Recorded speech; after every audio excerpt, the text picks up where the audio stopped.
No assistant ever lasted a full month with the Millionaire CEO until a clumsy, stubborn young woman showed up and turned his world upside down. Before we begin, drop a comment telling us what city you're watching from. And don't forget to rate the story from 0 to 10 when we're done. Enjoy the story. Harper Evans was already late, which in her mind meant she should at least walk in with dignity. Too bad her skirt kept sliding sideways, and a piece of paper from the subway had stuck to her heel. Great start. When she pushed the glass door a little too hard, the receptionist choked on her coffee. "You're Harper Evans. Interview for executive assistant. 10 a.m. I know it's already 10:20. And yes, the subway stopped. And yes, I got confused about the building name. And yes, I spilled coffee on my resume, but you can still read it." She blurted it all out in one breath, adjusting her skirt and pulling the paper off her shoe. The receptionist just blinked like she was watching a video in fast forward. "Mr. Collins doesn't tolerate lateness." Harper smiled. "Perfect. I don't tolerate slippery doorknobs. So we're even?" The receptionist hesitated, then pressed a button on the phone. "Mr. Collins, the candidate is here." 5 minutes later, Harper stepped into a grand office where every piece of furniture looked more expensive than her entire apartment. Behind the desk sat Arthur Collins, CEO of Collins and Blake International, suit flawless, hair perfectly styled, eyes cold as ice. She took a deep breath. "Don't trip. Do not trip. You're late, and you've got lipstick on your tooth," he said. Harper froze. She ran her tongue over the corner of her mouth, not even trying to hide it. "And you're in the mood of a post-apocalyptic movie. Got any streaming recommendations?" Arthur looked up at her for the first time. Long seconds. Silence. The whole room seemed to freeze. "Your resume is crumpled." "Crumpled? Blame my backpack. It has a mind of its own and holds a grudge against job interviews. Incomplete degree. Business school didn't find me entertaining enough. No experience as a secretary, but I do have a hidden talent for finding lost staplers. And I make decent coffee." She smiled, trying not to show the panic bubbling up in her stomach. Arthur studied her like she was a math problem that didn't quite add up. Finally, he leaned back in his chair. "Why do you want this job?" "Because I've got bills to pay, a cat who eats like a lion, and a gift for getting fired before the trial period ends." He raised an eyebrow. Harper winced but kept her composure. "Okay. Too honest?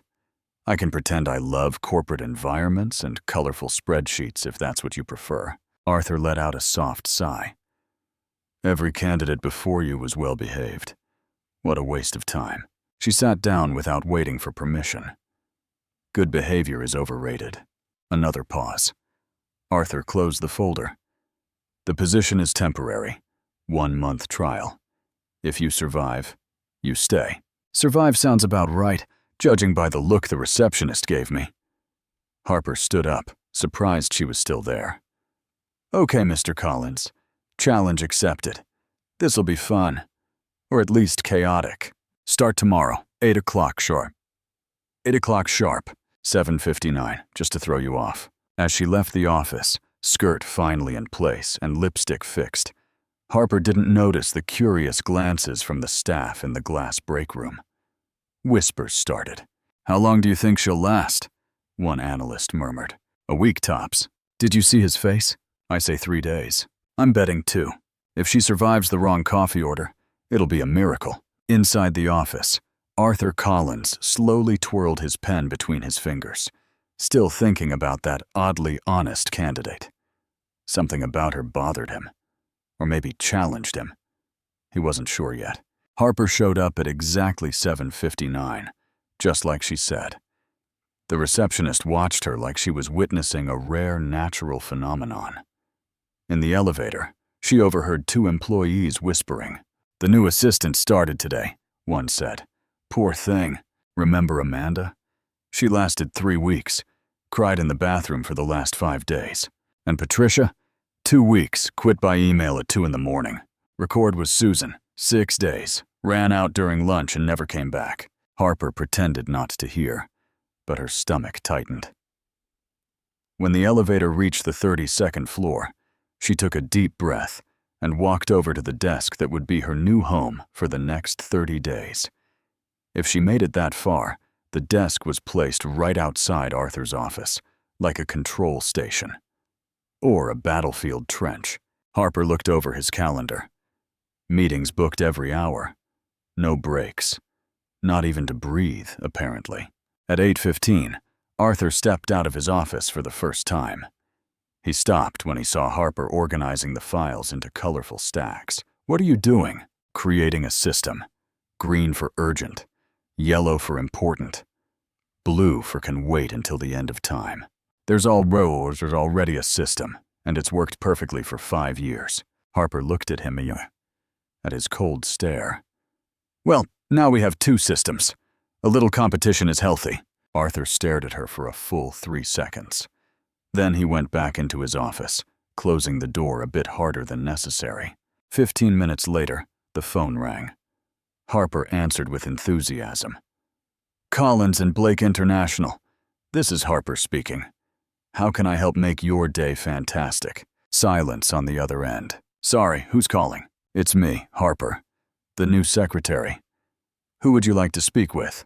I usually speak directly with Arthur. This is Johnson from Johnson & Associates." Harper checked the calendar. "Oh, Mr. Johnson, you're scheduled for a meeting on Thursday. Would you like me to confirm the time?" "Actually, I'm calling about the New York contract. I need to speak with Arthur, urgently." "Perfect. I'll transfer you right away." Harper randomly pushed buttons on the phone until she managed to transfer the call. Arthur picked up on the first ring. 2 minutes later, he came out of his office again. "You transferred Johnson to the sales department." "Oops. I'm still figuring out this phone. It has more buttons than an airplane cockpit. Johnson is our most important client. He can't be sent to sales when he's calling about legal contracts." "Got it. Johnson equals important. Sales equals no-go." Harper scribbled on her notepad. "Can I ask why he sounded nervous?" Arthur hesitated. "There's a problem with a contract clause. Nothing for you to worry about." Before he turned to go back in, Harper slapped her forehead. "Oh, I almost forgot. A man dropped off a package for you earlier. I signed for it." "What package?" "He was waiting in the lobby. Said he was from the law firm and needed to deliver urgent documents." Harper pointed to a folder on the desk. "Seemed important." Arthur frowned and picked up the folder. His eyes scanned through the contents quickly. "Harper, that wasn't just any delivery guy. That was David Morrison, senior lawyer at Morrison & Associates, and these are confidential documents for the Johnson contract." "Oops, he was wearing jeans and sneakers. How was I supposed to know?" Arthur kept reading, his expression slowly changing. "And you? Signed as a representative of the company?" "I signed as Harper Evans, person in charge of not letting anything go missing." "Pretty creative, right?" "Harper, you're not authorized to—" He stopped suddenly, his eyes fixed on one particular page. "Wait, where exactly did you sign?" "Here." She pointed to a line at the bottom of the document. "Why?" Arthur looked at the signature, then the date, then the location she had signed. "Harper, you just uncovered a legal loophole our lawyers have been trying to find for 3 weeks." "I uncovered what?" "By signing here, on this specific line, you technically validated a clause that protects our interests in the Johnson contract." He looked at her with a mix of disbelief and admiration. "This could save a $15 million deal." Harper blinked several times. "I did something good?" "You did something 3 Harvard-trained lawyers couldn't." "Wow, and I didn't even finish college." Arthur went back to his office without another word, taking the documents with him. Harper stared at the closed door, trying to process what had just happened. At 10 a.m., the phone rang again. This time, Harper checked the caller ID before picking up. "Collins and Blake." Harper speaking. "Hello, may I speak with Arthur Collins?" The voice was female, impatient. "May I ask who's calling?" "This is Margaret Collins, his mother." Harper almost dropped the phone. "Oh, Mrs. Collins, one moment, please." This time, she transferred the call correctly. A few seconds later, she heard Arthur answer in a completely different tone. "Hi, Mom." The call lasted exactly 3 minutes.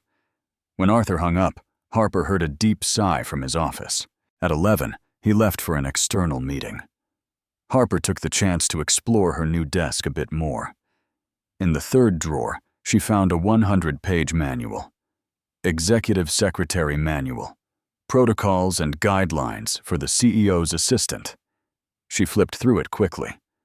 Rules on how to answer the phone, organize documents, schedule meetings, serve coffee, even how to greet visitors. Harper closed the manual and put it back. "Too late for that now," she muttered to herself. When Arthur got back at 2 in the afternoon, he found Harper sitting in his chair, using his computer. "What are you doing in my chair?" "Testing the ergonomics. You must have back problems. This chair is terrible for your posture." "Get out of my chair, right away." Harper stood up quickly, nearly tripping. "I was just checking if I could get into the system in case you ever need something urgently." "You don't have a password." "True, but your password is kind of obvious." Arthur stared at her, stunned. "What do you mean, obvious?" "Collins 123. Very original." Harper gave an innocent smile. "Maybe think about something more secure." "You cracked my password?" "I didn't crack it. I guessed. I tried Arthur, CEO, Collins. Third try was the charm. You really should mix it up." Arthur dropped into the chair, rubbing his temples. "Harper, you've broken at least 6 security rules today. But I fixed the Johnson contract issue. That has to count for something, right?" He watched her for a long moment. "Go home. We'll talk tomorrow about boundaries." Harper picked up her bag, trying to figure out whether she was getting fired. "Mr. Collins?" "What?" "Thanks for not firing me today. The day's not over yet." Harper smiled and waved as she headed toward the elevator. Alone in the office, Arthur Collins reopened the documents she had signed without realizing it. The solution was right there, plain as day, thanks to the careless signature of a woman who'd mistaken a senior lawyer for a delivery guy. He shook his head, somewhere between irritated and impressed. Harper Evans was a walking disaster. But maybe she was exactly the kind of disaster he needed. On the third day, Harper decided it was time to show some initiative. And nothing said, initiative, like showing up with coffee for the boss before he even asked. She arrived at 7:45, carrying 2 cups from the coffee shop around the corner. One for her, with milk, sugar, and a hint of cinnamon, and one for Arthur. Since she had no idea how he liked it, she went with a more human version. Milk, 2 spoons of sugar, and a touch of vanilla. "Good morning, Mr. Collins," she announced, walking into his office with both cups. "I brought coffee to start the day off, right?" Arthur looked up from the documents he was already reading, his face neutral. "I didn't ask for coffee." "I know. That's why it's a surprise."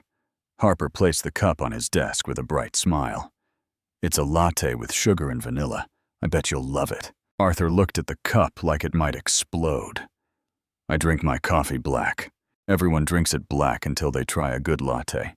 Come on, just 1 sip." Arthur picked it up, gave it a sniff, and made a barely noticeable face. "Harper, I've been drinking black coffee for 15 years. No milk, no sugar, no vanilla. That's not coffee, that's machine fuel." Harper sat in the chair across from him and took a sip of her own. "You need something that actually tastes good." Arthur took a small sip, his face twisted like he'd swallowed bad medicine. "This is too sweet." "You mean too delicious." "No, too sweet, overpowering. It tastes like happiness," Harper offered, still cheerful. "Like syrup for diabetics." Harper stopped smiling. "Hey, I spent 4 to 50 cents on that coffee. The least you could do is pretend to like it." "I don't pretend, Harper, and I didn't ask you to spend your money on me." "Wow." Harper leaned back in her chair, stunned. "You really don't know how to accept a kind gesture, do you?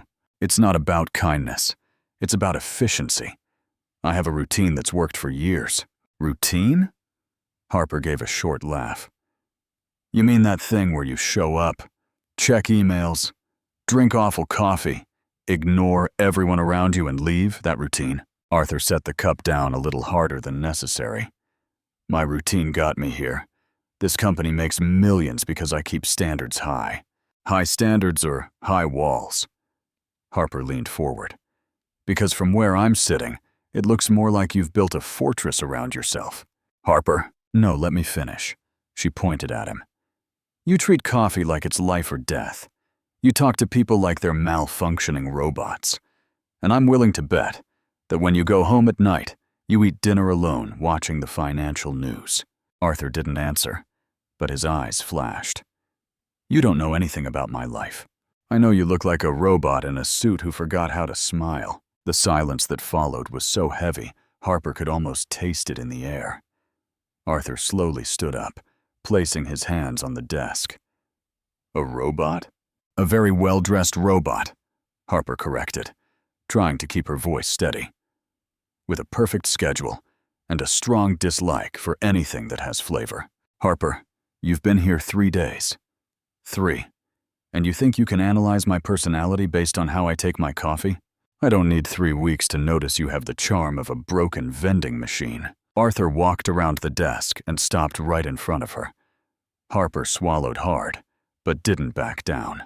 A broken vending machine? At least those accept coins. You don't even do that.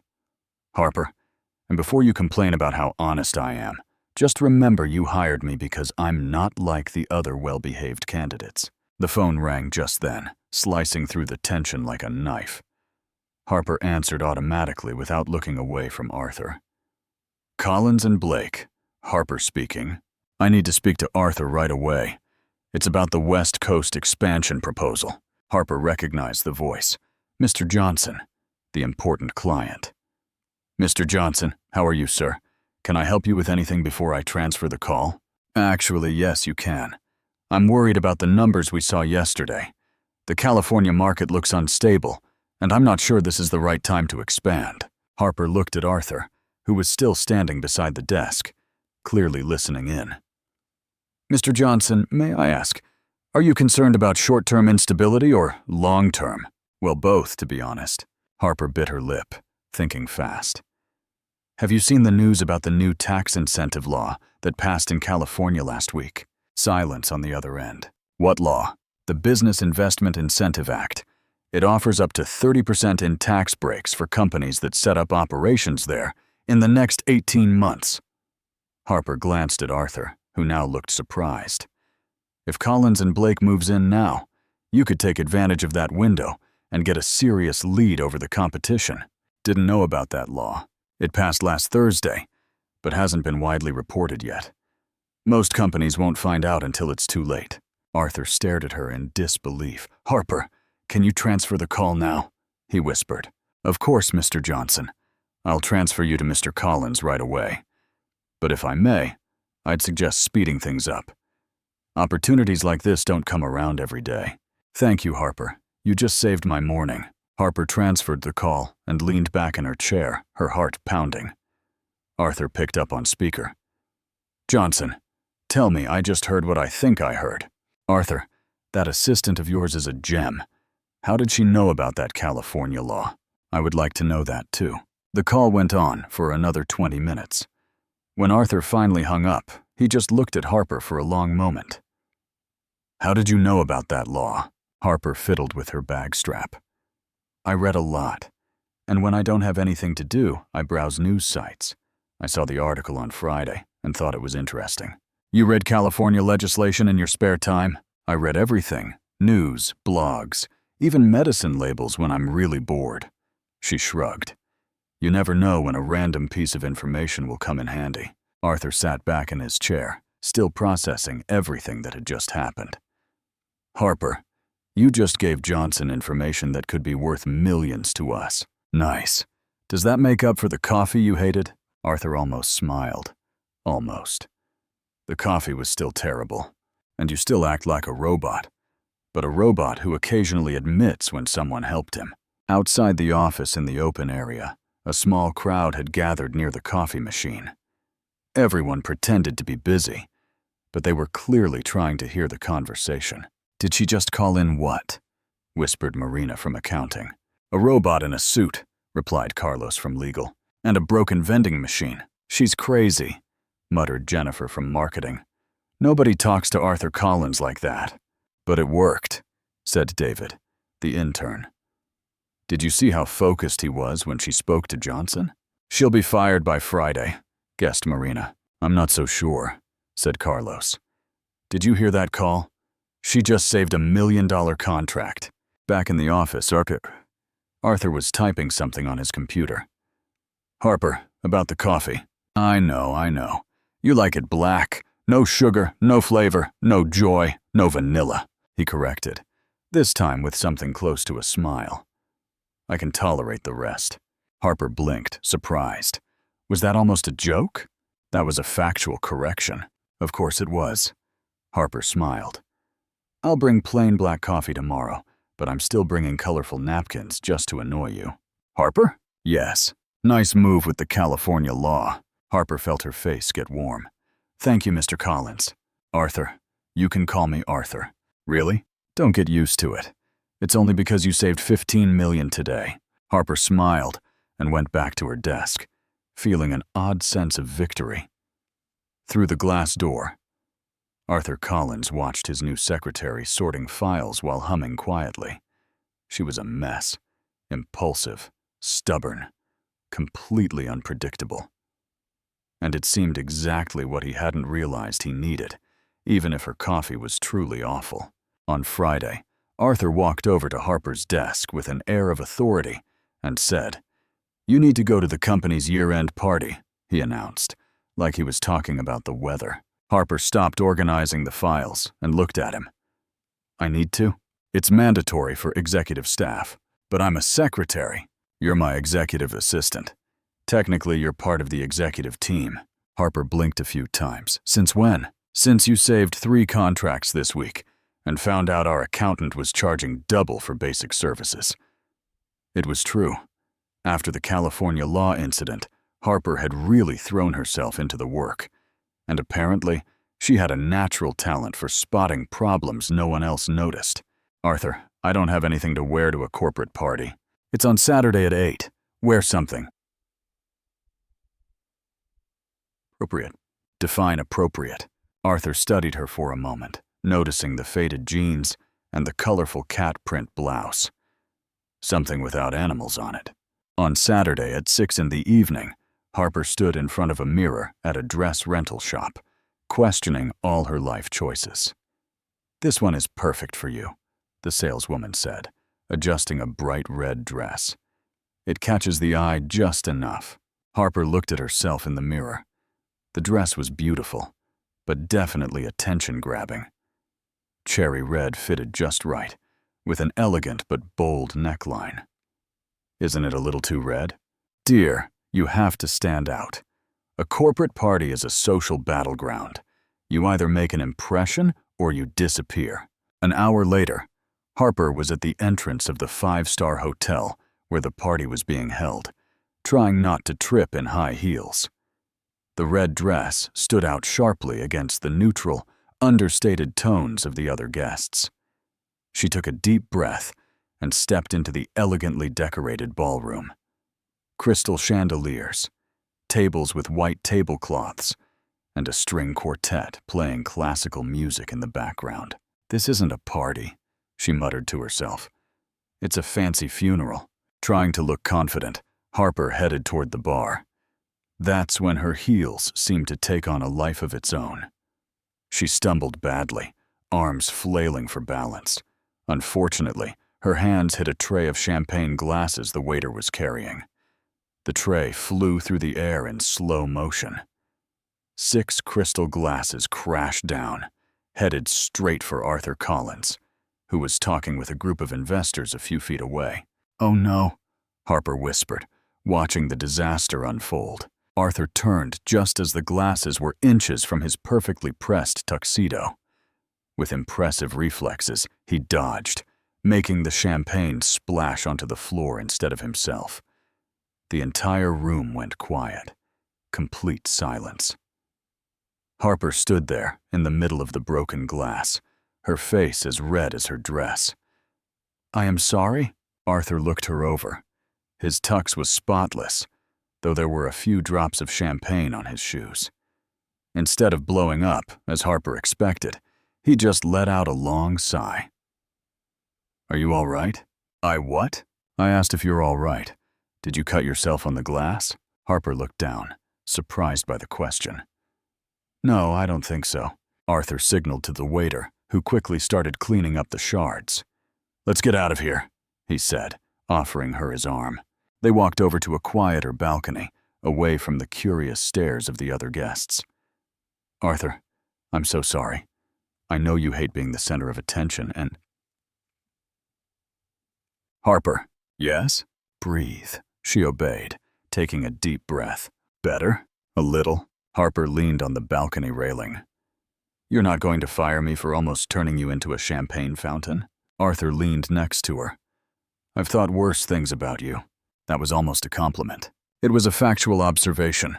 They fell silent for a few minutes, listening to the music coming from inside. "Do you play piano?" Harper asked suddenly. Arthur looked at her, surprised. "Why do you ask?"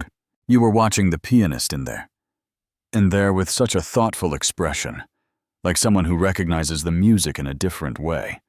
Observant." "So do you play?" Arthur hesitated. "I used to, when I was a kid." "Why did you stop?" "My mom thought it was a waste of time. She used to say businessmen didn't need artsy hobbies." Harper frowned. "That's nonsense. Music is important. Do you play anything?" "Guitar.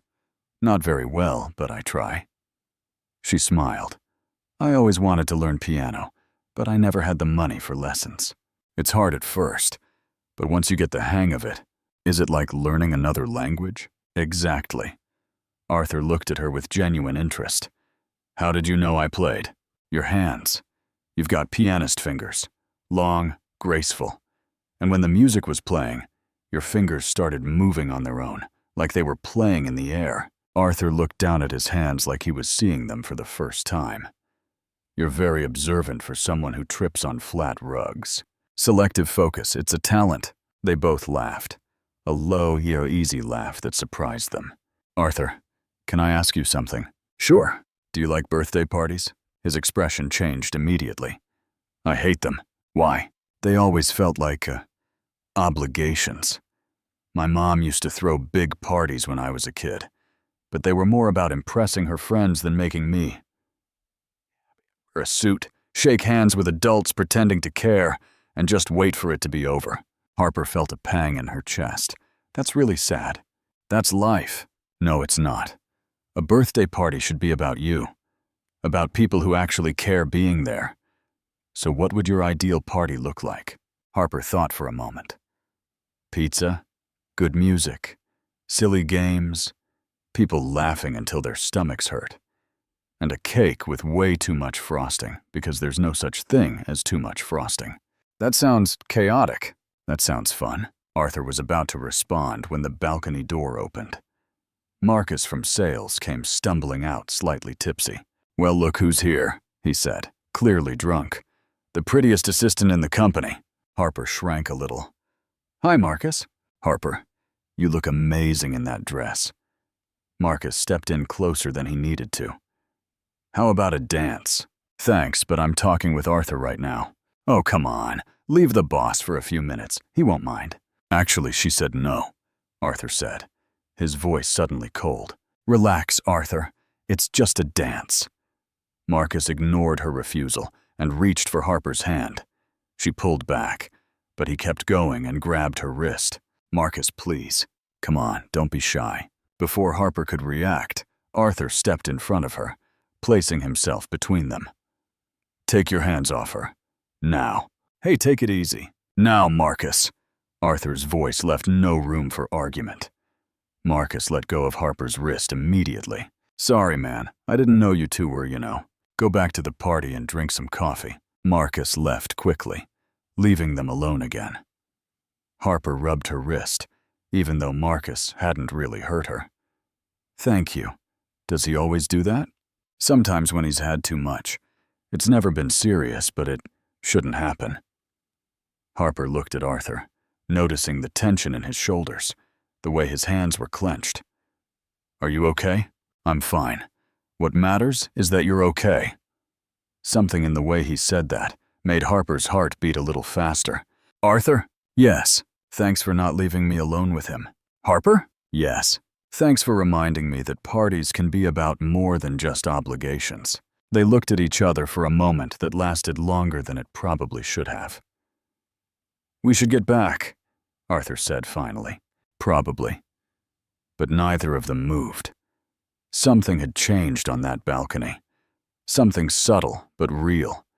And they both knew there was no going back. The following Monday after the party, Arthur was quieter than usual. Harper noticed he was checking his phone every 5 minutes and sighing more than any person reasonably should. Something wrong?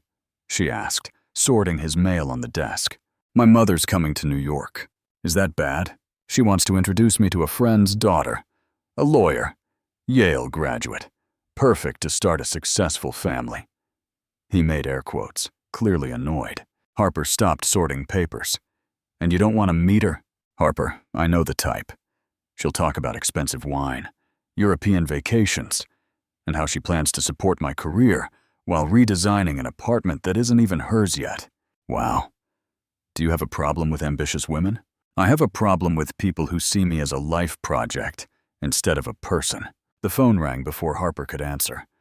Arthur glanced at the caller ID and frowned. It's her. Answer it. I can step out if you want some privacy. No, stay. Maybe having you here will stop me from saying something I'll regret. Arthur picked up and put it on speaker. Hi, Mom. Arthur, darling. I'll be arriving Thursday at 2. I already booked lunch for Friday at the plaza with you and Caroline. Mom, I already told you I can't. Caroline Whitman, degree in corporate law, Harvard graduate, comes from a very respectable family. You two will get along beautifully. Harper watched as Arthur ran a hand through his hair, clearly frustrated. Mom, I can't make lunch on Friday. Why not? Arthur hesitated, glancing at Harper with a desperate look. Because I'm already seeing someone. Silence on the other end of the line. Seeing someone? Since when? Since a few weeks ago. Harper's eyes widened as she realized where this was going. Arthur, you've never mentioned a girlfriend. Because it's new. What's her name? Arthur looked straight at Harper, who was now shaking her head vigorously. Harper. Her name is Harper. Harper. What kind of name is Harper? A lovely name, Mom. She's special. Harper covered her face with her hands. Well, then I want to meet her. Bring her to lunch instead of Caroline. Mom, this isn't... Wonderful. Friday, 1 o'clock at the plaza. No excuses. The call ended. Arthur and Harper looked at each other in silence for a few seconds. You just used me as an excuse with your mother, Harper finally said. I panicked. Arthur, I know. It was dumb. But you heard her. Caroline Whitman, Harvard graduate. Perfect family. She was planning our wedding before I even met the woman. Harper stood and began pacing the room. This is crazy. You're going to have to call her back and tell her the truth. Or you could help me out. Harper stopped pacing. What do you mean? Just pretend to be my girlfriend for the afternoon, so she'll stop trying to set me up. Arthur, this is a terrible idea. Please, Harper, I'll buy you pizza for a month. Pizza won't cover the emotional trauma of meeting your mother. 2 months of pizza and a raise. Harper looked at him for a long moment. How much of a raise? 15%. 25. 20. Deal. But if your mom hates me, it's on you. She's going to love you. Harper let out a sarcastic laugh. Arthur, your mom's expecting Caroline Whitman, Harvard graduate. I'm Harper Evans, dropped out of college, and I'm your assistant. Executive assistant. Same difference. She'll hate me in the first minute. By Friday, Harper was standing in front of the Plaza Hotel, wearing her one dressy outfit. Navy blue conservative, borrowed from her neighbor, and trying not to throw up from nerves. Arthur appeared beside her, as perfect as ever. Ready? Definitely not. What's our story again? We met at work, started out as friends, and things just grew from there. And how long have we been dating? 3 weeks. Okay. And what do I do for a living? You work with me in the strategy department. Arthur, I don't know anything about strategy. You saved 3 contracts this month. You know more than you think. They walked into the elegant restaurant. Margaret Collins was waiting at a table by the window. Harper recognized her immediately. Perfectly styled gray hair, pearl necklace, posture that screamed high society. Arthur, darling. Margaret stood to hug her son. Then her eyes landed on Harper with thinly veiled curiosity. Mom, this is Harper. Harper, my mother, Margaret Collins. It's a pleasure to meet you, Mrs. Collins, Harper said, extending her hand. Margaret shook her hand briefly, clearly inspecting every detail. So you're Harper. Arthur hasn't told me much about you. He tends to be private. Harper smiled, but in a good way. They sat down, and Harper immediately dropped her napkin on the floor. As she bent to pick it up, she bumped her head on the table. Sorry, she mumbled, her face red. Margaret raised an eyebrow, watching the scene. Harper, what field do you work in? Strategy, mainly contract analysis. And what did you study? Harper swallowed hard. Business administration, but I didn't finish college. You didn't finish? Margaret looked genuinely shocked. I had to start working to support myself. Sometimes life doesn't follow the timeline we plan, does it? Margaret blinked a few times, as if processing that information. And your family? My mom's a nurse in Ohio. My dad, well, he's been out of the picture for a long time. Oh. Margaret looked a bit uncomfortable with the honesty. But my mom's amazing. She worked double shifts to support me when I was a teenager. She's the strongest person I know. Arthur listened to the conversation, noticing how Harper chose to answer with honesty instead of trying to impress. And do you plan to go back to college? Margaret asked. Maybe. But honestly, I've learned more on the job than I did in 2 years of lectures. What do you mean? Well, last week I helped save a $15 million deal by spotting a legal loophole the lawyers had missed. There's no college class that teaches that kind of instinct. Margaret looked at Arthur, who nodded in agreement. It's true. Harper has a natural talent for finding solutions that go unnoticed. Interesting. Margaret took a sip of water. And your future plans? Harper nearly choked on the question. Future plans? With Arthur. Marriage, family. Mom. Arthur cut in. It's way too early to… Actually, it's fine. Mrs. Collins, I believe healthy relationships are built slowly. Arthur and I are getting to know each other. No rush. No pressure. No pressure? Exactly. It doesn't make sense to plan a future with someone you're still discovering. Arthur is surprising. I learn something new about him every day. Margaret looked between the two of them, clearly intrigued. And what have you learned so far? Harper gave a warm smile. That he plays piano. That he hates birthday parties but loves classical music. That he's kinder than he seems and funnier than he knows. Arthur looked at her, a bit surprised. Funny? You have that dry sense of humor that catches people off guard. It's charming. Margaret watched their exchange with growing interest. Arthur never told me he played piano. He should start playing again, Harper said. Talented people shouldn't leave their gifts behind. Lunch continued with Harper being surprisingly natural. She knocked over a few things, laughed a little too loud once, and asked a couple of overly direct questions. But she was also honest, funny, and truly curious about getting to know Margaret. By the time they said goodbye, Margaret gave Harper a much warmer hug than at the start. It was a pleasure meeting you, Harper. Same here, Mrs. Collins. Arthur, Margaret whispered to her son, while Harper was distracted. She's different. In what way? Authentic. She's not trying to impress me. It's refreshing. After Margaret left, Arthur and Harper walked quietly for a few blocks. So, Harper finally asked, how'd I do? She liked you. Really? More than liked you. She was intrigued. My mother can't stand people who try too hard. But you were just yourself. Harper smiled. Good. Pretending to be someone else is exhausting. Harper? Yes, thank you. Really. You're welcome. but you owe me a 20% raise and 2 months of pizza. Deal. They both laughed, but something between them had shifted again. The lie had started to feel dangerously close to the truth. The Monday after lunch with Margaret, Harper arrived at the office and found Arthur on a tense call with Robert Sterling, CEO of Sterling Tech, one of the biggest tech companies in the country. Robert, I understand your concern, but our marketing proposal is solid, Arthur was saying, clearly frustrated. Harper pretended to organize papers while listening in. Yes, I know the young market is important. No, our team hasn't lost touch with the millennial audience. Robert, please, give me 1 more week to reshape the presentation. Arthur hung up and ran his hands over his face. Trouble? Harper asked. Sterling thinks our marketing proposal for their new app is too old for their target audience. He wants something that speaks young, but our team only knows how to do traditional corporate campaigns. What's the app? Taskmaster, a task organizer for college students and young professionals. Harper frowned. And what was the proposal you showed him? Arthur pulled up slides on his computer.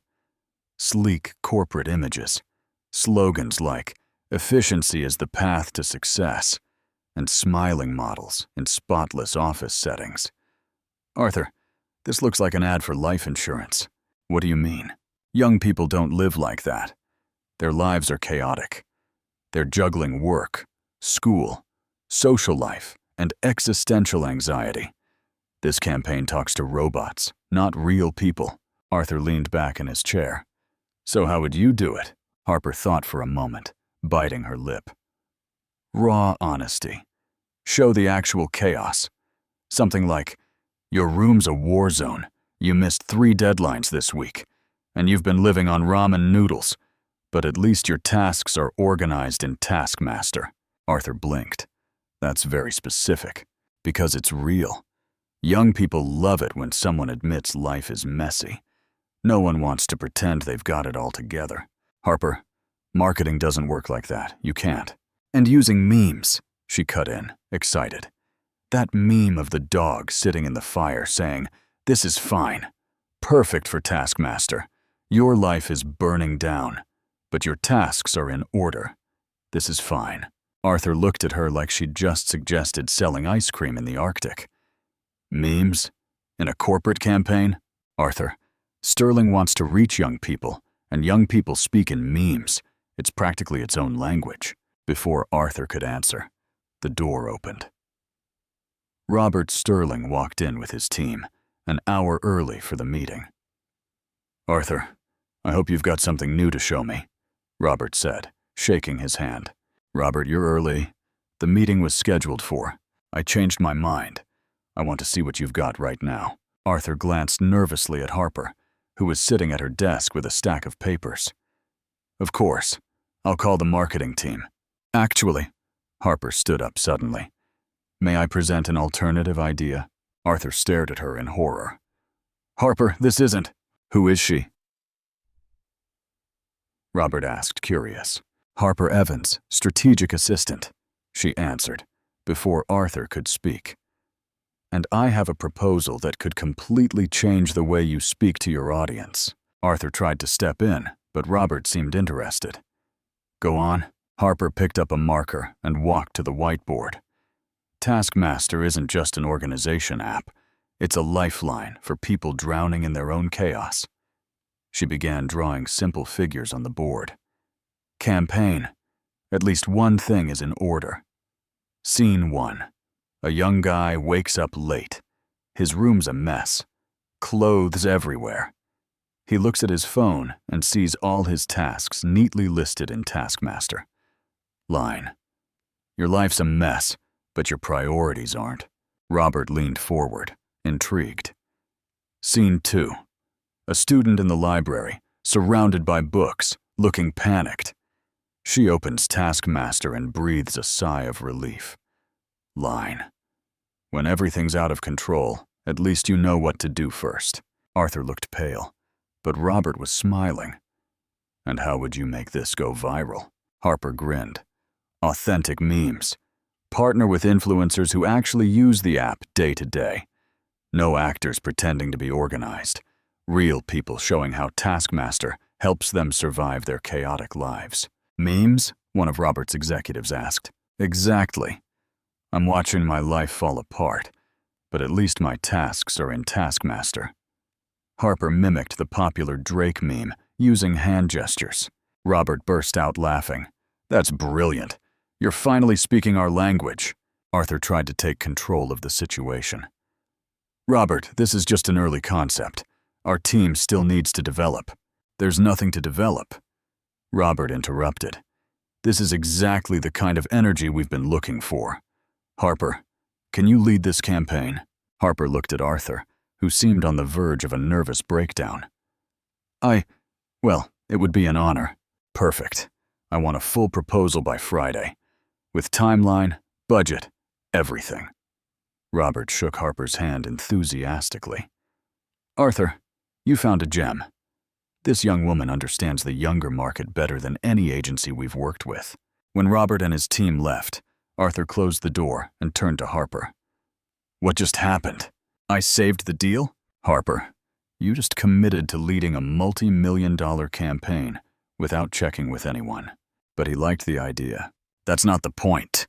Arthur paced the room. You don't have experience in marketing. You don't know budgets, timelines, teams. Arthur, breathe. We'll figure it out together. Together? You're not going to let me sink on my own, are you?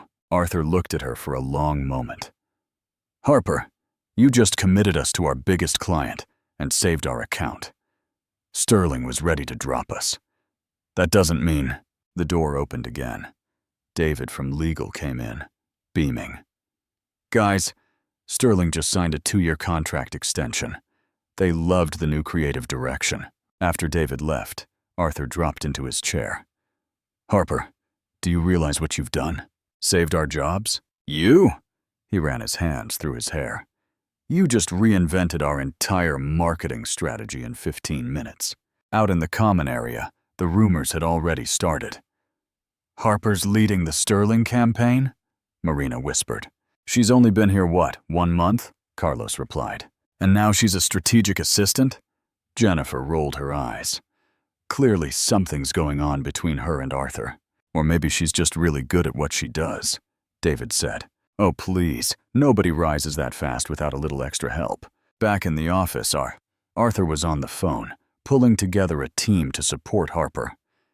Yes, marketing is fully on board. No, she's not inexperienced. She's innovative. Right, meeting at 9 tomorrow.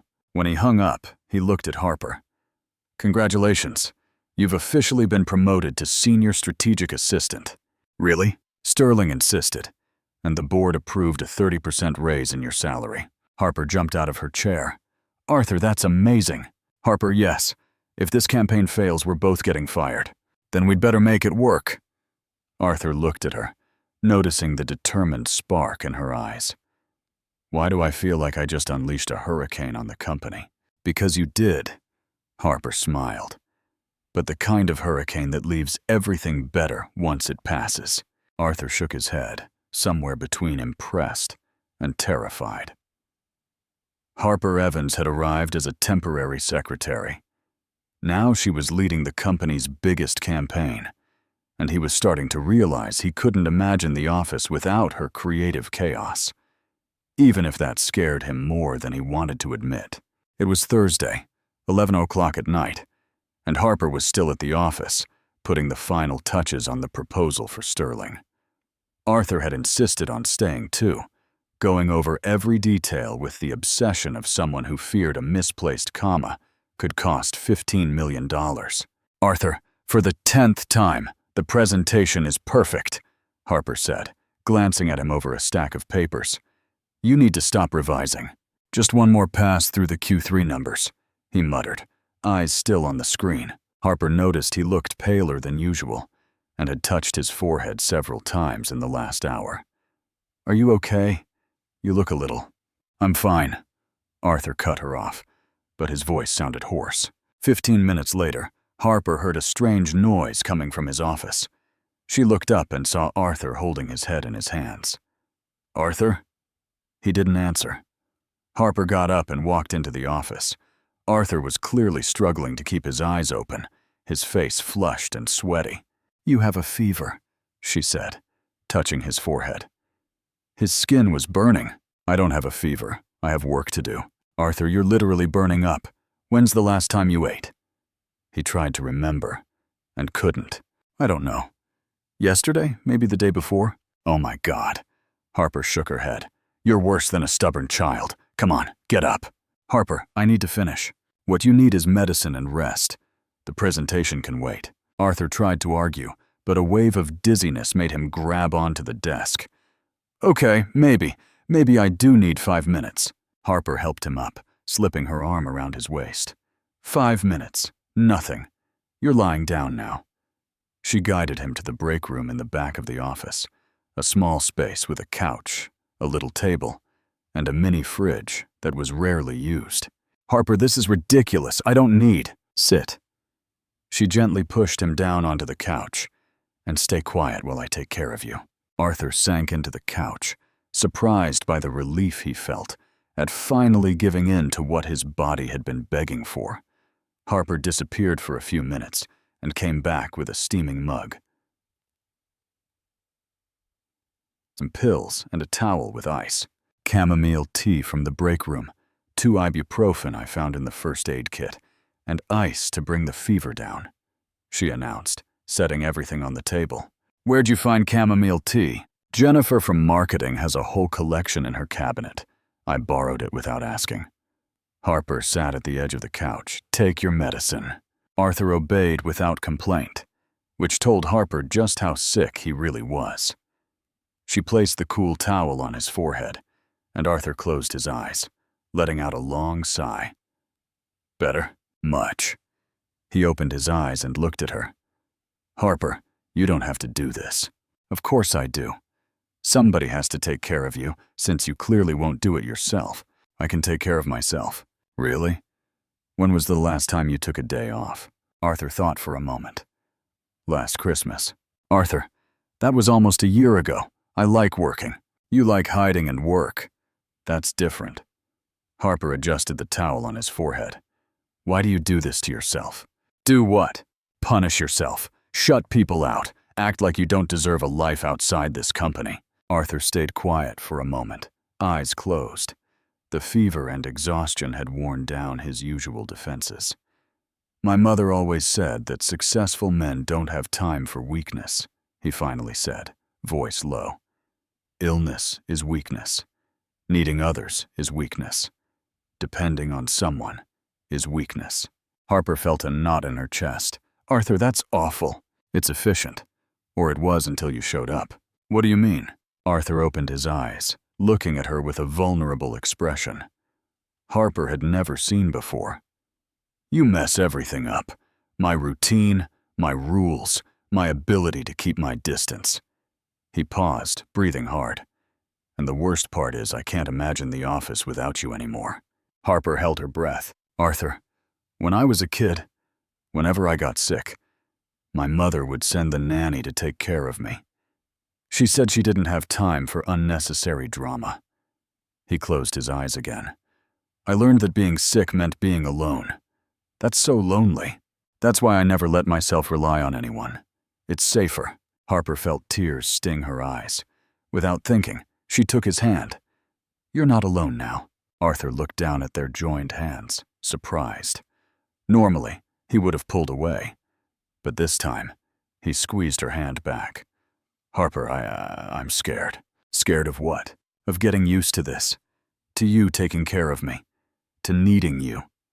His voice was quiet, but completely honest. "Why does that scare you?" "Because people always leave. My dad left when I was 12. Said my mother was too cold, and I was turning into her. Every girlfriend I had eventually gave up trying to reach me." He looked straight at her. "And you will too. Arthur, you'll realize I really am what my mother says. Cold, distant, unable to feel the right way." Harper leaned in closer, still holding his hand. "Listen to me, you stubborn robot. You're not cold. You're careful. There's a big difference. Let me finish." She smiled. You protect yourself because you've been hurt before. That doesn't make you a robot. It makes you human. A scared human, maybe, but still human. Arthur watched her like he was seeing something impossible. How do you do that? Do what? Make me feel like I could be different. Better. They were very close now. Harper could feel his breath, see the small scars on his face she'd never noticed before. Arthur, you're already better than you think. Something shifted in the air between them. Arthur lifted his free hand and gently touched her face. Harper. Yes? Thank you. For taking care of me. For not giving up. They moved even closer. Harper could feel the heat of his fever, see the vulnerability in his eyes. For a moment, the world stopped. Arthur tilted his head, his lips just inches from hers. And then he stopped. I can't. Why not? Because you deserve someone who knows how to do this right. Someone who isn't afraid to feel. He pulled back, running a hand through his hair. I don't want to hurt you, Harper. And if that choice is mine to make. Arthur looked at her with a mix of longing and fear. Harper, you don't understand. I don't know how to be normal, how to date, how to show affection, how to not ruin everything. Then learn. And if I can't? Harper gave a sad smile. Then at least you tried. They looked at each other in silence, the moment heavy with unspoken possibilities. Finally, Arthur leaned back on the couch, the damp towel still on his forehead. Harper? Yes? Stay. Just until I fall asleep. Of course. Harper settled next to him on the couch, their hands still joined. Arthur fell asleep a few minutes later, his breathing finally calm. Harper stayed awake, watching him sleep, and wondering how someone could seem so powerful during the day and so fragile at night. She didn't know Arthur wasn't fully asleep, and she didn't know he was memorizing the feeling of her hand in his, trying to hold on to the first time in years he hadn't felt completely alone. The following Monday, Harper arrived at the office to find a tense atmosphere. Employees were whispering in groups, stopping when she walked by. Something was going on. Arthur wasn't in his office, which was odd for someone who always arrived before 8. Harper organized her desk and tried to ignore the curious looks. At exactly 9, Arthur walked in with 3 board members, Richard Hayes, Patricia Wilson, and James Morrison. All of them looked serious. Harper, I need you to come to the conference room now, Arthur said, avoiding looking directly at her. Is there a problem? Just come, please. The conference room was full. The entire marketing team, HR, legal, and other departments were there. Harper felt her stomach drop. Richard Hayes, the board chair, stood up. Miss Evans, it's come to our attention there are certain concerns about your rapid rise in the company. Concerns? Some employees have questioned whether your promotion and leadership of the Sterling campaign were based purely on professional merit, Patricia Wilson added. Her tone icy. Harper looked around the room. Some co-workers avoided her eyes. Others watched with morbid curiosity. Jennifer, from marketing, wore a barely hidden look of satisfaction. What exactly are you implying? Harper asked, trying to keep her voice steady. We're not implying anything, James Morrison replied. We're investigating. Is it just a coincidence that a secretary with no experience is promoted so quickly after getting close to the CEO? Harper felt her face flush. She looked at Arthur, hoping he would say something. Anything. Arthur stayed silent, staring at the table. Mr. Collins. Richard Hayes turned to Arthur. Would you care to clarify the nature of your relationship with Miss Evans? Arthur finally looked up, meeting Harper's eyes briefly before looking away. Harper is a capable employee. Her promotions were based on performance. That's all? Patricia pressed. That's all? Harper felt like she'd been punched in the stomach. After everything they had shared, after his vulnerability the night before, he was now denying any connection between them. Miss Evans, Richard continued, do you deny any inappropriate personal involvement with your supervisor? Inappropriate? Harper repeated, her voice starting to tremble with anger. Are you accusing me of getting promoted because of what, exactly? Please just answer the question. Harper looked at Arthur again. He still wouldn't meet her gaze.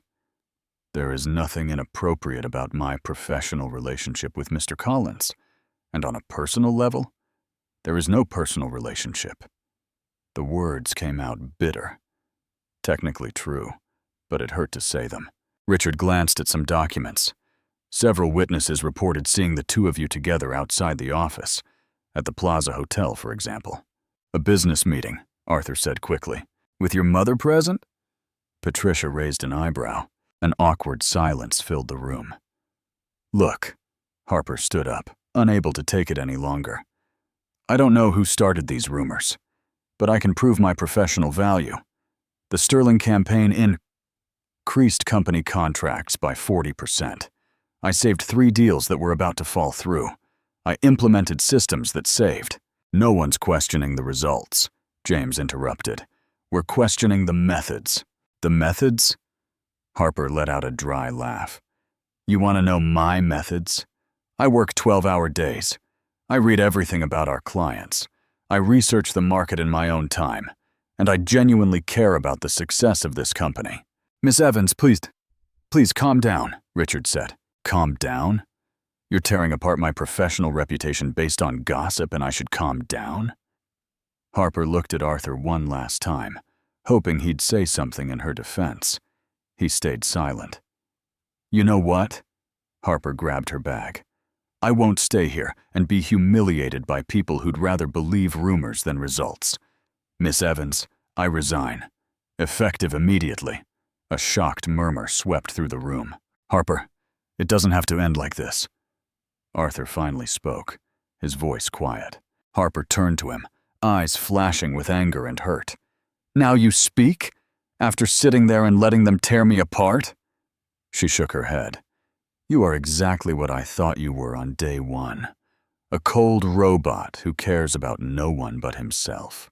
Harper, no. I'm done. She looked around at the board. Keep your theories and your gossip. I have too much self-respect to stay where I'm not respected. Harper walked out, slamming the door behind her. The silence that followed was deafening. Arthur stood frozen, staring at the closed door. Well, Richard finally said. Problem solved? Problem solved, Arthur repeated. His voice distant. The uncomfortable situation has been removed. We can return to normal. Arthur nodded slowly, but something inside him was falling apart. The next day, Arthur arrived early, as usual, but when he passed Harper's empty desk, he stopped. She had left everything perfectly organized, files by color, schedule updated, even detailed instructions for whoever took over her duties. Arthur sat at his own desk and tried to work as if everything were normal. 2 hours later, he realized he had read the same email 5 times and hadn't absorbed a word. Mr. Collins? Jennifer from marketing stood at the door. About the meeting with Sterling on Thursday. Cancel it, Arthur said without looking up. But sir, it's about the contract renewal. I said cancel it. Jennifer quickly left. By Wednesday, Arthur was late to 2 meetings and had replied to emails with completely off-topic answers. When Marcus from legal tried to go over a contract, Arthur practically threw him out of the office. He's impossible, Marcus muttered to Marina by the coffee machine. Worse than before Harper showed up. Maybe now he'll realize how much she actually helped, Marina replied. On Thursday, Arthur was on the phone with an employment agency. I need someone with experience who doesn't get intimidated easily, he said. Someone with a strong personality. What specific profile are you looking for, Mr. Collins? Arthur paused, realizing he was describing Harper. Never mind. I'll call back later. He hung up and leaned back in his chair. The office was running, technically, but it felt lifeless. No spark. No Harper. On Friday, Sterling called. Arthur, where's Harper? I need to go over some changes in the campaign with her. Harper doesn't work here anymore. What? Why? Arthur couldn't find the words. Arthur, have you lost your mind? Harper's the best thing that's happened to your company in years. What the hell happened? After a tense call with Sterling, Arthur sat alone in his office, staring at the empty desk just outside his door. For the first time, he admitted the truth he had been trying to avoid. It wasn't just that Harper made work more efficient. She made his life better, lighter, more human. And he had let them humiliate her and drive her away because he was afraid. Afraid to admit he needed her. Afraid to admit he was in love with her. Arthur picked up the phone, hesitated, then put it down again. How could he fix things now? After betraying her in the worst possible way. Outside, the city kept moving. But inside Collins and Blake, Arthur Collins was learning a painful lesson. Some opportunities, once lost, never come back. And some people, once hurt, may never trust you again. He had lost Harper, and he was starting to realize he had lost the best part of himself with her. Arthur spent the entire weekend trying to figure out where she was. He called her number dozens of times, but it went straight to voicemail. He even stopped by her apartment, but the neighbor said she hadn't seen her in days. It was David from legal, who finally gave him a clue. Harper? Oh yeah, she posted on Instagram that she's volunteering at an animal shelter in Brooklyn. Something about needing puppy therapy after corporate heartbreak. Arthur had never used Instagram in his life, but he managed to find the location. Paws and Hearts Animal Rescue.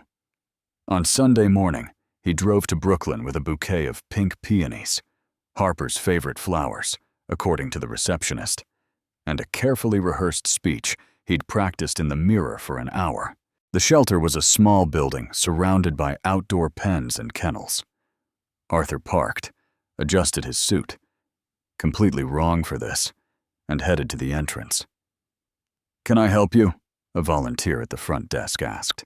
"I'm looking for Harper Evans. It's an emergency." "Harper?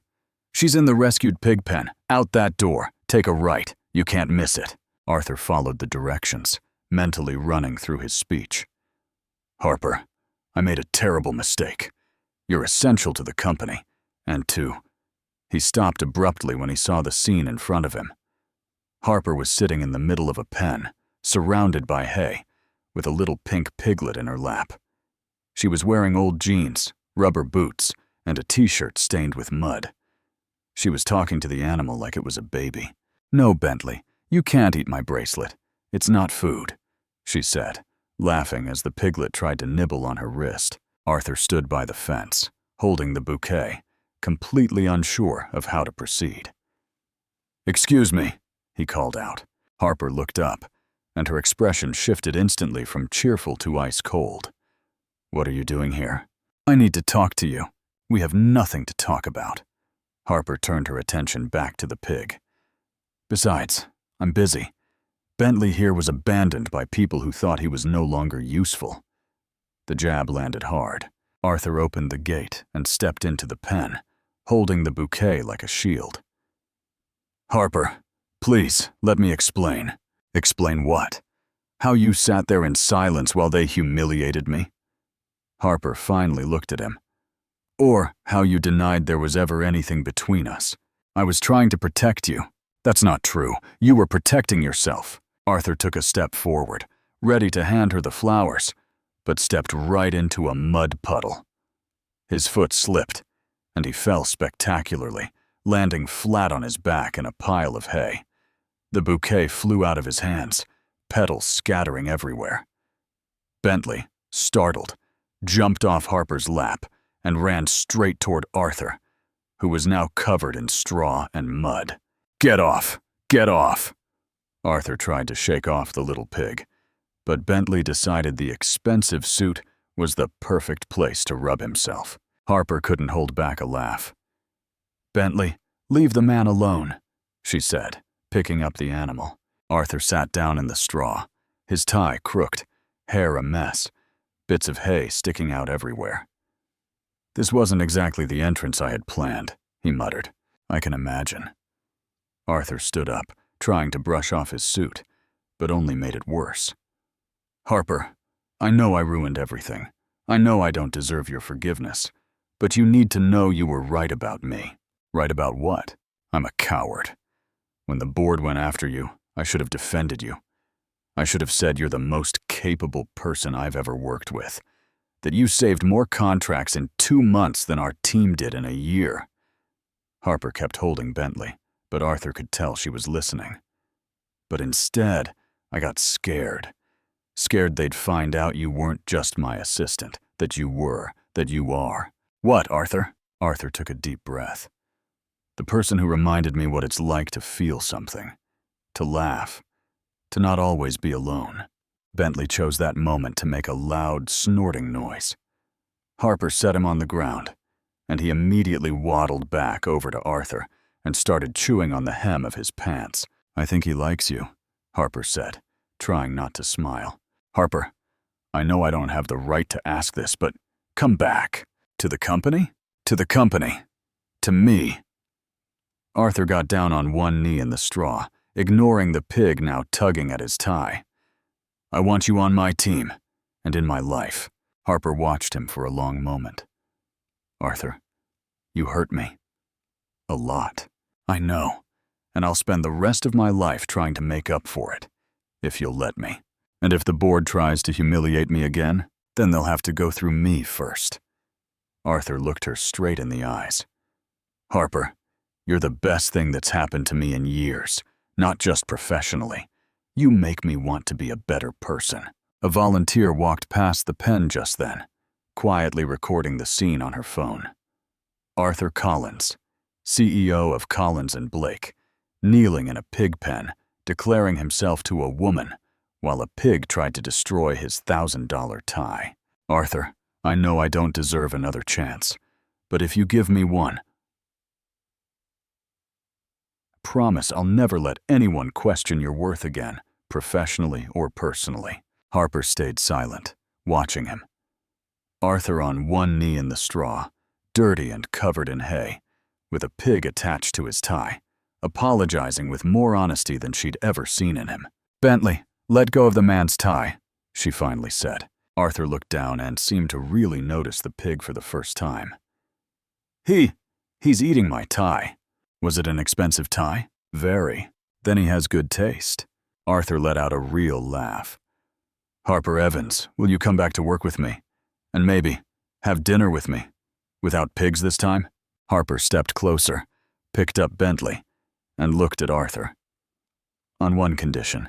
Anything. Next time someone questions my competence, you defend it, publicly, without hesitation. Deal. And you'll let me reorganize your office. That desk is a disaster. Considering you just watched me get tackled by a pig, I think you can do whatever you want with my desk. Harper finally smiled. Then I accept. But first you need a shower. You smell like a barn. Arthur looked at himself. He really was a mess. Worth it. What? Anything is worth it if it brings you back. The following Tuesday, Harper walked back into the office as if she'd never left. The only difference was her new official title.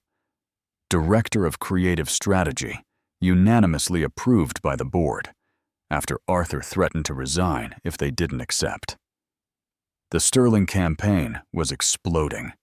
In 2 weeks, it had generated 3 million views, increased app downloads by 400%, and 5 other companies had already approached Collins & Blake asking for Harper Evans-style campaigns. The Sterling numbers are in, Arthur announced, walking into Harper's new office with a stack of reports. 15 million in new contracts this month alone. Really? Harper jumped up. Arthur, that's amazing. We have a meeting with the Morrison Capital investors on Thursday. They want to discuss a $50 million partnership. Harper stopped celebrating. 50 million, Arthur? That's the biggest opportunity in the company's history. Exactly. And you're going to present? Me? Harper sank into her chair. Arthur, this is too big. What if I mess it up? You're not going to mess it up. Arthur sat on the edge of her desk. Harper, you've revolutionized this company. Morrison wants to meet the mind behind the Sterling campaign. Over the next 2 days, they worked together preparing the presentation. It was the first time they had truly collaborated as equals, and the dynamic was intense. No, Harper said on Wednesday night, reviewing the slides for the 10th time. This chart looks too corporate. Morrison wants innovation, not the same old thing. Harper, it's a financial results chart. How can it be too corporate? Because it's boring. She stood up, energized. Look, instead of standard bar charts, how about we use visuals that show organic growth? Plants or waves or plants in a financial presentation. Why not? Harper gestured with excitement. Morrison invests in disruptive companies. They want to see we think differently. Arthur rubbed his temples. Harper, you can't turn every chart into modern art. And you can't turn every presentation into an accounting manual. They were staring at each other now, the tension thick in the air. Arthur, you brought me back because I think differently. So let me think differently. I know that. But we also need to stay professional. Professional doesn't mean boring. And creative doesn't mean reckless. They were standing very close now, both clearly frustrated and passionate about their work. The energy between them was electric. You're impossible, Harper exclaimed. And you're way too stubborn, Arthur shot back. Someone has to be since you. Arthur cut her off by kissing her. It was unexpected, intense, full of all the tension that had built up over the past weeks. Harper was stunned for a second, then kissed him back just as passionately. When they pulled apart, they were both out of breath. Arthur began. Harper tried to speak. They stepped back, suddenly aware of what had just happened. That shouldn't have... Arthur ran a hand through his hair. No, it definitely shouldn't, Harper agreed. Her face flushed, though she couldn't stop glancing at his lips. We have a presentation to finish, Arthur said, trying to refocus. Yes, presentation. Focus. Harper quickly sat down, pretending to organize papers that were already perfectly in order. They worked in silence for the rest of the evening. But everything had changed. Every accidental touch, every glance carried a new tension. On Thursday morning, Harper was more nervous than she'd ever been. The presentation was at 2, and she had rehearsed so much she could do it in her sleep. You're ready, Arthur said, finding her in the break room at 11. What if they hate it? What if I freeze? What if... Harper. Arthur placed his hands on her shoulders. You're brilliant. They're going to love it. An hour before the presentation, Arthur got an emergency call. What? He answered, tense. When? No, I need to be here for... I understand. I'll be there in 20 minutes. He hung up, clearly upset. Harper, I have a family emergency. My mother's in the hospital. Oh no, Arthur, go now. But the presentation, I'll do it on my own. Harper, it's 50 million, and I know every number, every strategy, every detail. Harper pushed him toward the door. Go take care of your mom. I'll handle Morrison. At exactly 2 o'clock, Harper was in the conference room with 5 Morrison Capital executives. Without Arthur beside her, she felt exposed, but determined. Gentlemen, thank you for being here. What I'm about to present isn't just a partnership. It's a revolution in how you think about marketing. Across town, Arthur was at the hospital, finding out his mother had only sprained her ankle, but insisted it was a serious emergency. When he realized he'd been tricked into missing the presentation, he panicked. He raced back to the office like a madman, arriving halfway through Harper's pitch. Peeking through the conference room door, Arthur saw Harper commanding the room like a conductor. The executives were fully engaged, asking questions, smiling, clearly impressed. The real question, gentlemen, isn't whether you should invest in innovation. It's whether you can afford not to, Harper was saying, pointing to a chart that Arthur noticed with surprise included organic visual elements that actually worked. One of the executives leaned forward. Miss Evans, where do you see this partnership in 5 years? I see you as pioneers of a new era of authentic marketing. I see companies lining up to work with us, and I see all of us very, very wealthy, Harper replied with a confident smile. The room burst into laughter. Arthur felt a wave of pride so strong He had to lean against the wall. Harper wasn't just confident. She was exceptional, and she was his. No, he corrected himself. She was his partner, in every sense of the word. When the meeting ended with a handshake and promises of a contract the following week, Arthur was waiting for Harper in the hallway. "How did it go?" he asked eagerly. "They want to sign a 5-year deal. 70 million, not 50. Arthur looked at her for a moment, then lifted her off the ground and spun her around. "Harper Evans, you're amazing." When he sat her down, they stood close again, both remembering the kiss from the night before. "Arthur, I know, we need to talk about what's going on between us." "Yes, we do. But first," Arthur smiled, "let's celebrate. You just saved our company." "Again," Harper smiled back. "We make a good team. We make a great team." And for the first time, Arthur Collins was beginning to accept that maybe, just maybe, he needed Harper Evans for more than just work. Maybe he needed her for everything. The following Friday, after the success of the Morrison presentation, Arthur walked over to Harper's desk with a strangely nervous look on his face. "Do you have plans tonight?" Harper looked up from her reports. "Depends. Why?" "I'd like to take you to dinner. Not to talk about work or campaigns or any of that. Just dinner." Harper studied his face, trying to see if this was another workplace misunderstanding. "Arthur, what exactly are we talking about here? A real date between two people who care about each other." Harper's heart sped up. A date. She hesitated. Since the kiss on Wednesday, they'd been circling around a tension that was getting hard to ignore. "Okay, but nothing too fancy. And if you show up in a suit, I'm leaving." Arthur smiled. "I promise I'll keep it casual." At 8 that night, Harper rang the bell at Arthur's apartment. When he opened the door, she almost didn't recognize him. Dark jeans, a blue shirt with rolled-up sleeves, no tie. He looked human. "Wow," she said, before she could stop herself. "What? You look like a normal person. It's unsettling." Arthur laughed and stepped aside to let her in. The apartment was exactly how Harper imagined it. Elegant, minimalist, all in shades of gray and white. But something was different. Candles were scattered around the room, soft music played in the background, and a delicious homemade smell drifted from the kitchen. "You cooked?" Harper asked, surprised. "I tried."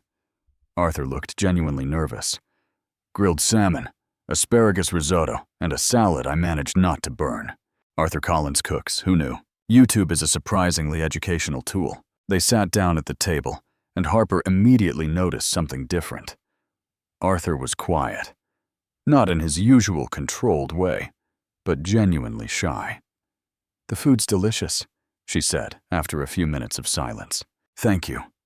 More silence. Harper took a sip of wine, watching him. Arthur was poking at his food, clearly nervous. "Okay, what's going on?" she finally asked. "What do you mean?" You're acting like it's your first job interview. Relax." Arthur put down his fork and leaned back in the chair. "Sorry, I don't know how to do this." "Do what? This?" He gestured between them. "Have dinner with someone without an agenda. Talk with no specific goal. Be normal." Harper felt her heart tighten. "Arthur, you've had dinner with me before. At the plaza, remember? With your mom. That was theater. This is real." They looked at each other for a long moment, and Harper saw a vulnerability in his eyes that he rarely showed. "Okay, then let's start over," she said, reaching across the table. "Hi, I'm Harper. I like sweet coffee, bad movies, and misbehaving pigs." Arthur took her hand, smiling for the first time that evening. "Hi, Harper. I'm Arthur. I like piano. I hate parties, and apparently I have a soft spot for women who turn my life upside down." "A soft spot? Maybe more than a soft spot." The energy in the room shifted. Harper didn't let go of his hand. "Arthur?" "Yes?" "What are we doing?"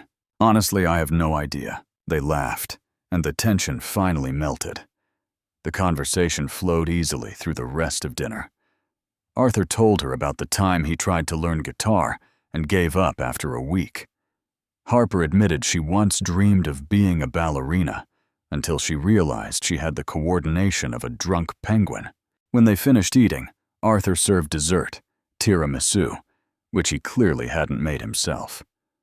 "Points for honesty," Harper laughed. "My cooking skills have limits." They moved to the sofa, and again, silence settled between them. But this time, it was filled with anticipation, not nerves. Harper watched Arthur's profile as he swirled his wine. "Can I ask you something?" "Of course. What do you want from me?" "More." "Arthur?" The question caught him off guard. He set his glass down and looked straight at her. "What do you mean?" "At work, we're partners. That works. But this?" She gestured between them. "What is this? What are you expecting?" Arthur went quiet for a long moment, as if trying to put thoughts into words he'd never spoken before. "You want complete honesty?" "Always. I want all of you." His voice was low, intense. "No contract, no ID badge, no walls between us. I want to wake up in the morning and see you in the kitchen making that terrible coffee you love. I want to argue with you about presentations and then kiss you right in the middle of it. I want to learn what it means to share a life with someone." Harper felt her breath catch. "Arthur, I've fallen in love with you, Harper. Completely. And I know it's scary because I don't know how to do this right, but I've fallen in love with you too." Now it was Arthur's turn to be speechless. "But," Harper went on, "it scares me." "Why?" "Because you've spent 34 years building walls, and I'm afraid that when things get hard, you'll build new ones. Between us." Arthur leaned closer. "Harper, look at me." She did. "Those walls I built? You knocked them all down. I can't even imagine them being there anymore." "And what if you change your mind? And what if you change yours?" he countered. "Harper, love is always a risk. For both of us." "Love?" Arthur flushed slightly. "Sorry, I know that's probably too soon to say." "It's not too soon." Harper smiled. "It's honest." They looked at each other, the weight of those confessions hanging between them. "So what do we do now?" Harper asked. Arthur thought for a moment. "How about we try?" he suggested. "Together. No pressure, no timeline, no corporate goals. Just see how it goes. And if we don't know how, then we'll figure it out together." Arthur smiled, but on one condition. "What?" "This time I'm the one making coffee for you. Not the other way around." Harper burst out laughing. Arthur Collins offering to make someone sweet coffee. I never thought I'd see the day. "For you, I'd learn to do anything." "Anything, anything." Harper leaned in and kissed him softly. When they pulled back, Arthur rested his forehead against hers. "So," Harper whispered, "how about we start by learning how to really date? I think I can get used to that." "Good, because you're stuck with me now." Best place to be. Outside, New York kept up its nighttime rhythm. But inside Arthur's apartment, two people were discovering that sometimes the best deal in life doesn't involve contracts or signatures. Sometimes it's just about having the courage to say yes to the unknown and trusting that the person next to you will be there to figure it all out with you. A year later, Harper Evans had become a bit of a legend in the corporate world. As Director of Creative Innovation at Collins & Blake, she had revolutionized campaigns for 15 major clients and turned the firm into the most sought-after agency in New York. More important than that, she and Arthur had found they were even better as a couple than as work partners, which, considering they'd tripled the company's revenue together, was an impressive achievement. "Harper, did you look at the speech I'm giving tonight?" Arthur asked, stepping into her office on Friday morning. "The Executive of the Year speech? Let me guess, you're going to talk about numbers, growth strategies, and—" She paused dramatically. "The bright future of Collins & Blake. It's scary how well you know me. That's because you're predictable." Harper stood up and kissed him quickly. "But I love you anyway." "Anyway?" "Especially because of that." That night, The Plaza Hotel's ballroom was filled with New York's top executives. Arthur had been named CEO of the Year for the third year in a row, and Harper sat in the front row, wearing an elegant navy blue dress Arthur had picked because it matches your eyes when you laugh. "Ladies and gentlemen," the host announced, "please welcome Arthur Collins, CEO of Collins and Blake International." Arthur walked onto the stage, perfectly put together as always. Tailored suit, hair in place, confident posture. Harper smiled, remembering the nervous man she'd met a year earlier. "Thank you," Arthur began, adjusting the microphone. "Receiving this award is an honor, but it wouldn't be honest to accept it as my achievement alone." Harper raised an eyebrow. That wasn't in the speech she had reviewed. "Over the past year, our company has gone through a complete transformation. Not just in numbers, though those were outstanding, but in culture, in energy, in soul." The audience murmured in agreement. Harper started to wonder where Arthur was going with this. That transformation happened because one extraordinary person joined our company and changed everything. She came in as a temporary secretary and she became my saving grace. Harper felt her face heat up. A few people in the audience started turning to look at her. "Harper Evans," Arthur went on, scanning the crowd for her. "You've taught me that leadership isn't about control. It's about inspiration. That innovation comes from creative chaos, not digit order. And that, loving someone, is the best business decision anyone can make." Now everyone was looking at Harper, who was trying hard not to bolt from the room. "Arthur, what are you doing?" she whispered, even though she knew he couldn't hear her. On stage, Arthur pulled a small box from his pocket. The whole audience held its breath. "Harper Evans," Arthur said into the mic, "would you be my partner? For life?" And then he got down on one knee, or tried to. His suit was so tight that when he bent his knee, there was a loud tearing sound. Off balance, he slipped a few inches on the stage carpet, still kneeling, but now looking more like someone trying a very awkward stretch. The audience gave a mix of laughter and sympathetic ohs. "This was not part of the plan," Arthur muttered into the microphone, still kneeling off-center. Harper couldn't hold it in anymore. She got up from her chair and walked to the stage, laughing so hard she could barely keep her balance. "Are you okay?" she asked, helping him up. "My pride's a little bruised, but the ring is still intact," Arthur said, holding up the box. "So what do you say? Will you marry me, even after watching me rip my pants in public?" Harper looked at him. Messy hair, torn suit, red with embarrassment, but smiling like she'd never seen before. "Arthur Collins, you are the most charmingly clumsy man I've ever met. Is that a yes?" "That's a huge yes." The crowd burst into applause. Arthur slipped the ring, a classic, elegant solitaire, onto Harper's finger and kissed her as 300 people cheered and clapped. When they pulled apart, Harper grabbed the mic. "Just so you all know," she announced, "he practiced this speech 15 times in the office. Not once did he fall." "Harper?" Arthur protested. "What can I say?" She shrugged. "With me in his life, even perfect plans turn into romantic comedies." The crowd laughed and clapped even louder. 2 months later, on a sunny spring Saturday, Harper and Arthur got married in a small garden in Central Park. The ceremony was exactly what you'd expect from a Harper Evans wedding. The groom arrived 5 minutes late because he forgot the rings in the car. The bride tripped on her dress walking down the aisle, but was saved by David from legal, who was also a groomsman. The officiant swallowed a bee in the middle of the vows. Arthur's mom cried so hard she smudged all her makeup, and Margaret Collins, who had completely fallen for Harper, spent half the ceremony laughing and the other half fanning herself with the program.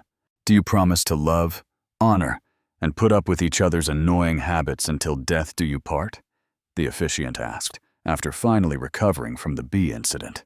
I promised to put up with him checking emails during breakfast, Harper said. And I promised to put up with her reorganizing my files without asking, Arthur added. And do you promise to support each other in hard times and celebrate together in good ones? I promise to help her survive high heels, Arthur said, looking at Harper's feet. And I promise to help him survive the stress when things don't go as planned, Harper replied. Then, by the power vested in me, I now pronounce you husband and wife. Arthur, you may kiss the bride. Try not to slip again. When Arthur kissed Harper, the guests burst into applause. Bentley, the rescue pig Harper insisted on bringing as their mascot, chose that exact moment to trot across the garden, making everyone laugh even more. Mrs. Collins, Arthur whispered in Harper's ear as they pulled apart. Mr. Collins, she replied, ready for a lifetime of organized chaos? With you? I wouldn't expect anything less. They walked through the garden while the guests tossed rose petals, and Harper couldn't stop laughing. A year ago, she had been a desperate secretary. Now she was a successful executive, married to the man she loved, and surrounded by people who truly cared about her. Harper, Arthur said as they reached the decorated car. Yes, thank you. For what? For showing up in my life like a whirlwind and teaching me that sometimes the best thing that can happen is when all our plans go completely off track. Harper leaned in and kissed him again. Arthur Collins, you have no idea what kind of adventure you're in for. With you leading the way, I'm sure it's going to be epic. And as they drove off into the future, tin cans rattling behind the car and Bentley running after the vehicle, one thing was clear. Love, just like the best business deals, sometimes begins with complete and total chaos. What did you think of Harper and Arthur's story? Let us know in the comments. Rate this story from 0 to 10. What score would you give? Don't forget to subscribe and turn on notifications so you don't miss any of our stories. And check out more touching stories by clicking right here on the final screen.